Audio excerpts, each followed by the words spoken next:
धाराशिवनं सांगलीचा तर पुण्यानं मुंबई उपनगरचा पराभव करत हीरक महोत्सवी पुरुष आणि महिला राज्य खो खो स्पर्धेचं अजिंक्यपद पटकावलंय। पुण्यानं ही कामगिरी सलग दुसऱ्या वर्षी केली, तर महिला गटामध्ये धाराशिवनं यंदा धडाकेबाज कामगिरी करत विजेतेपदावर मोहर उमटवली। धाराशिवनं स्पर्धेतील सर्व सामने 1 डावानं जिंकले आहेत। महाराष्ट्र खो खो असोसिएशन, अहिल्यानगर खो खो असोसिएशनच्या मान्यतेने शेवगाव स्पोर्ट्स बहुउद्देशीय फाउंडेशन, सत्यभामा प्रतिष्ठान, मराठा विद्याप्रसारकचे new arts commerce and science college यांच्यातर्फे शेवगाव येथील खंडोबा क्रीडांगणावर या स्पर्धेचं आयोजन केलं होतं। स्पर्धेतील सर्वोत्कृष्ट खेळाडूंना प्रत्येकी 10,000 रुपये देऊन गौरवण्यात आलं। पुण्याच्या शुभम थोरातला छत्रपती संभाजीराजे आणि धाराशिवच्या संध्या सुरवसेला राणी अहिल्याबाई पुरस्कार देऊन गौरवण्यात आलं।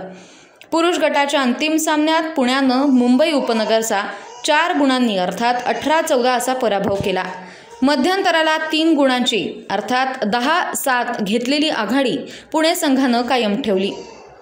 पुण्यातून शुभम थोरात 10.50 ते 2.40 मिनिटं संरक्षण आणि 1 गुण, प्रतीक वाईकर 1.20 मिनिटं संरक्षण आणि 3 गुण, अथर्व देहेण 1.20 मिनिट 1 मिनिट संरक्षण यांनी चांगला खेळ करत विजयात मोलाची भूमिका बजावली। मुंबई उपनगरकडून निहार दुबळे 1 मिनिट संरक्षण, ओंकार सोनवणे 1.20 मिनिट संरक्षण आणि 2 गुण, अनिकेत पोटे 4 गुण यांनी चांगली खेळी केली, पण संघाला विजय मिळवता आला नाही। महिला गटातील अंतिम सामन्यात धाराशिव संघानं सांगलीचा 1 डाव 1 गुणांनी 11-10 असा पराभव केला।